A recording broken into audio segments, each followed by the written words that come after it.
Welcome to another episode of The Digital Blueprint. I'm Jim Lather, joined today with John Peterson. John, morning, Jim. Welcome. Today we're going to talk about email marketing and the importance of email marketing if you're a small or medium-sized business. Now, this is a very passionate thing for me. I believe in email marketing, the power of email marketing. We use it for all of our businesses. Yet I see so many small and medium-sized businesses with no strategy. Right. Any ideas on why? I don't know. We talk about it all the time that this is one of the most lowest hanging fruit products out there that every business should be doing. I think the biggest hurdle is the content and the time. The time. You were certainly going to circle back to that. And we're going to talk about content and time.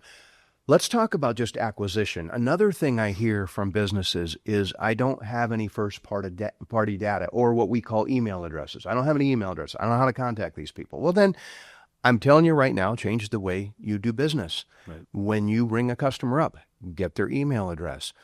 Maybe your point-of-sale system isn't sophisticated enough to do that. So I don't care. Put a fishbowl on the counter, collect business cards, and put them in a CSV or an Excel spreadsheet. Yeah.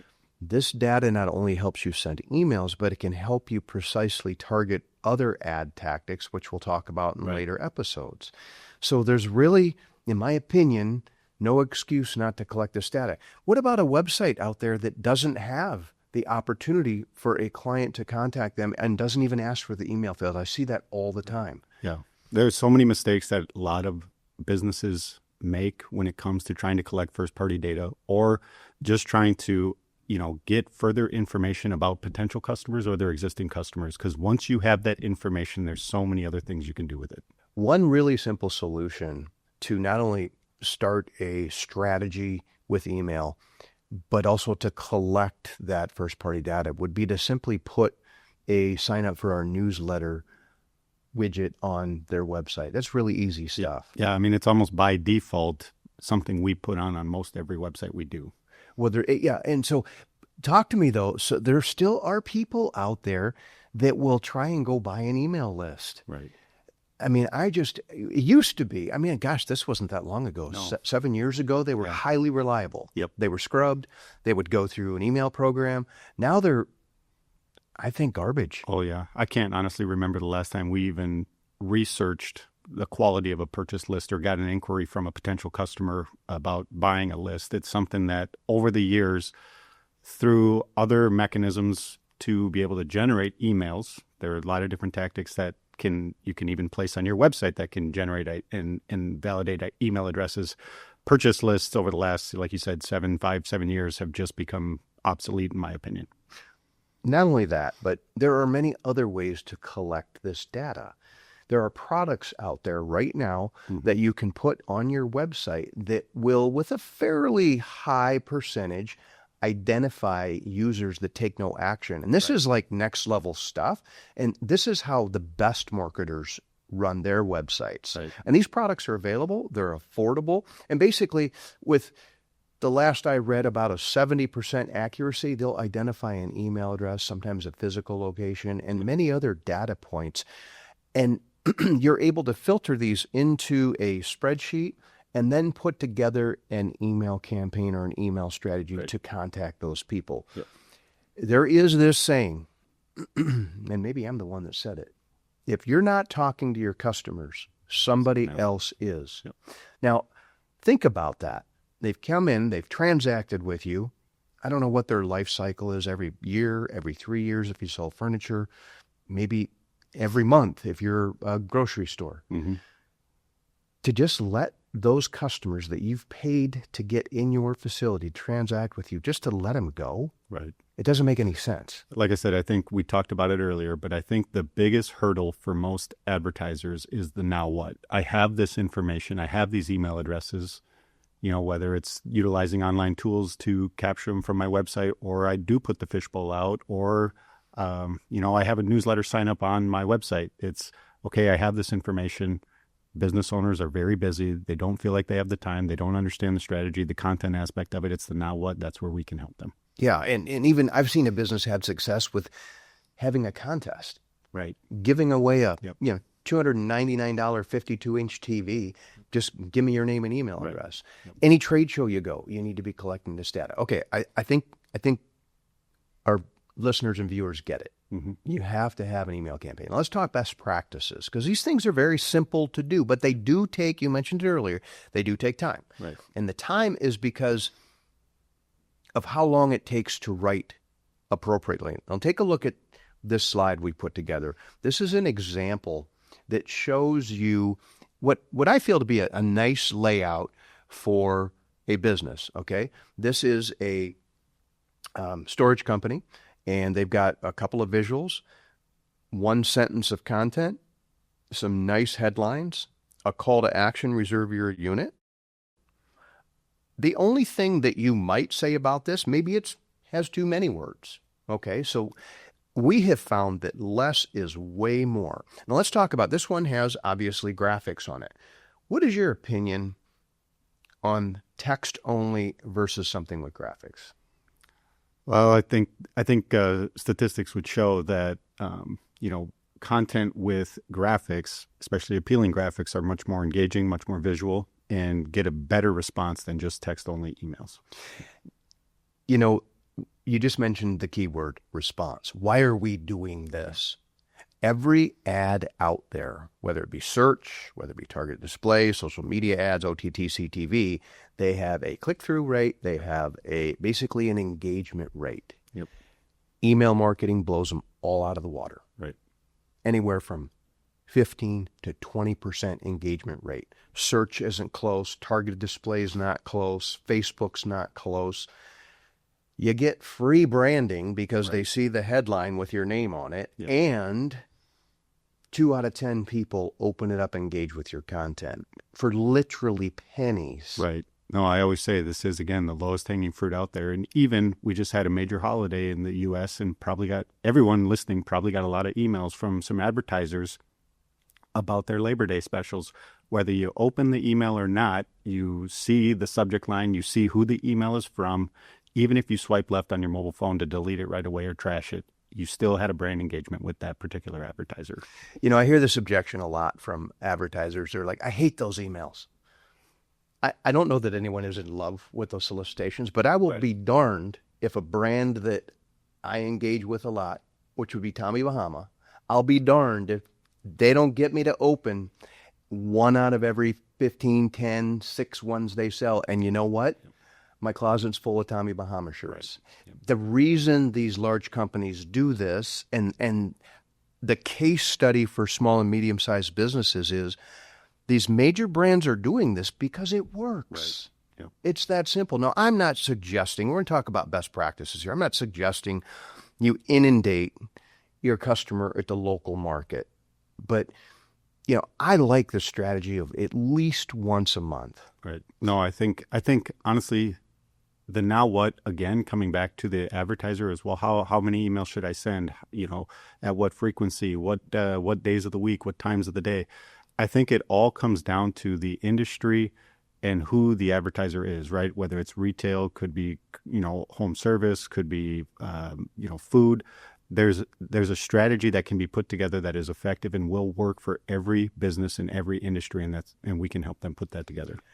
You know, I like what you're saying there, and I want you to think about this just a little bit more kind of linear. So we had a customer that sells about 20 things. The mindset for me is that's 20 months of content. Mm-hmm. So I'm going to feature a new product or a product, and then I'm going to have something about community, have something about facility, maybe have something about an upcoming event. So I'm going to do a little nurture content writing, and I'm going to try and sell a product. We deployed that strategy for that advertiser, and I could not believe his comment to me.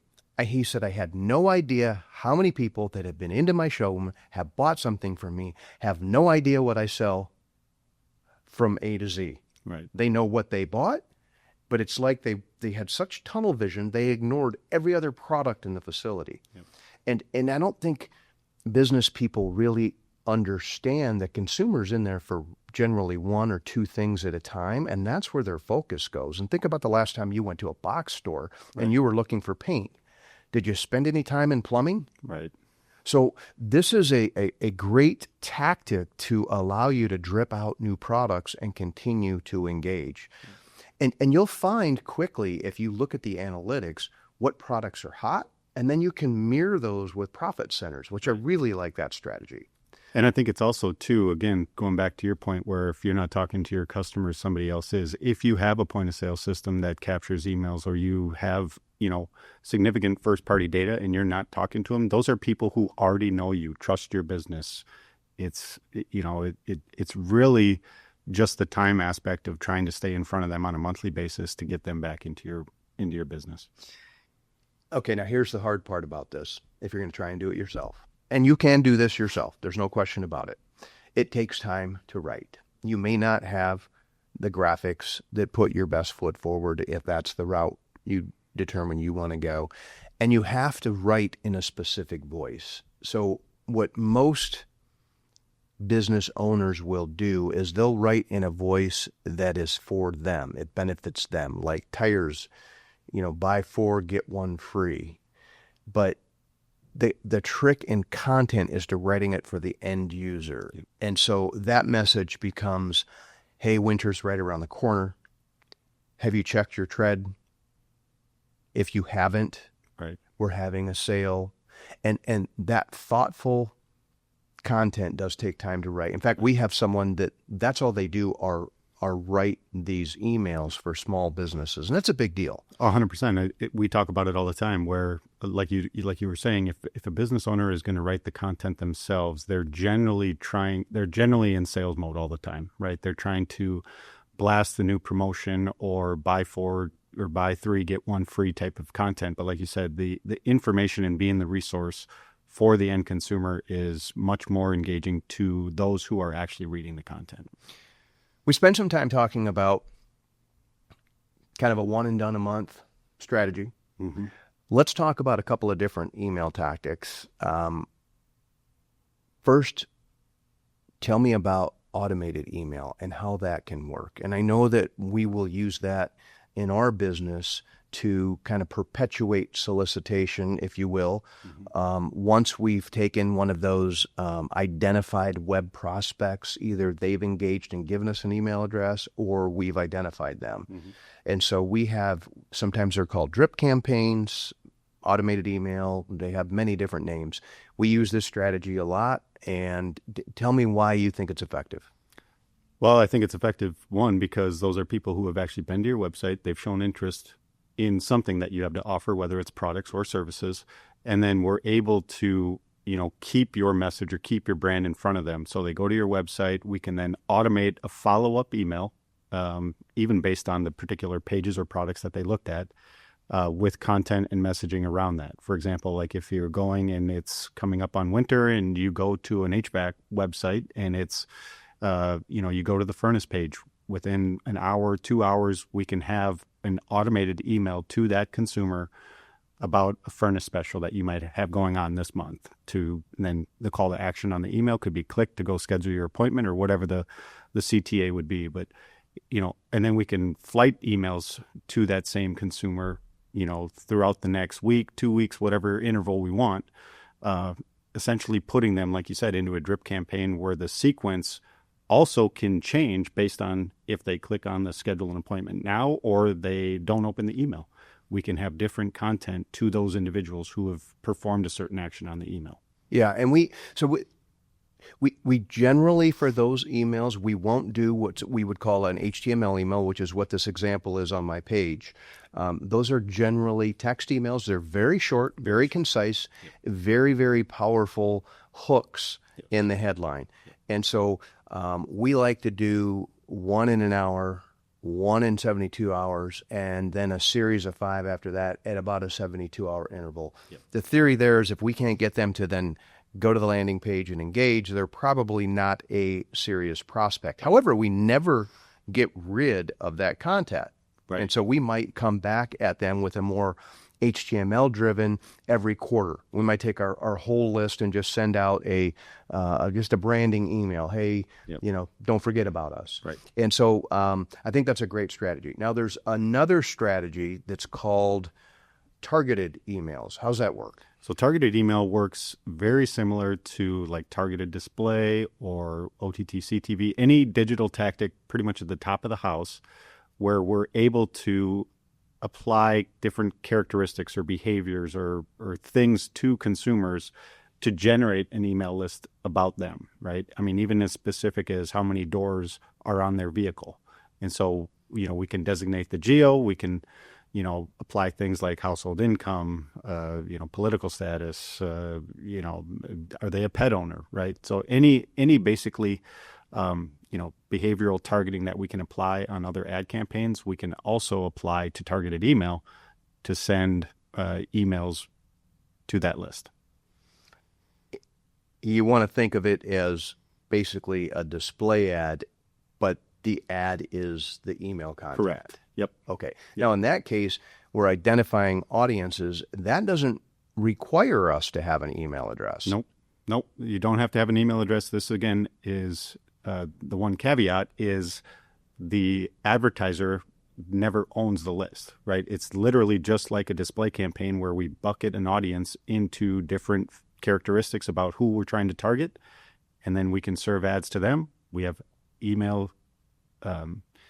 We have an audience of people that we've generally declared these are our core customers, and then we're able to send an email to that list. Nice. So we've got really 3 tactics that have different levels of sophistication. The simplest thing to do, write a monthly email, get it out to your list. I don't care if your list has 100 people or if it's got 1,000 people. Get it to them on a regular basis. Right. If you need help creating, writing, then get help. Go find a professional that does this every day. Mm-hmm. Okay? That would be number 1. Number 2, look into maybe an automated email strategy, depending on the business you're in. Right. Okay? Some things like some home services, products and services need that immediacy, and so, there's a statistic out there that 61% of businesses that follow up on a business get the transaction, get the deal. Just think about that. The last time someone was your website and they sent you an email, what is your frequency of answering that? Is it a day? Does it go into a bucket and you do them on Mondays? Well, you're losing some business there because those people are being solicited maybe by people with this strategy in place. So automated emails, another great idea. And then probably last but not least would be targeted emails and utilizing some of those audience characteristics to get this content out. The point is, you're not in this journey alone. There are companies out there that can help, and if you need help, it's really simple to reach out to them. My recommendation would be this: make sure they understand at least the 3 things I just explained and John just explained to you, or find a different company to help. Because this stuff, as John said, this is low-hanging fruit. Everybody should have, that owns a business, an email strategy. Okay, John, thanks for being on. Thank you. That concludes this episode of The Digital Blueprint.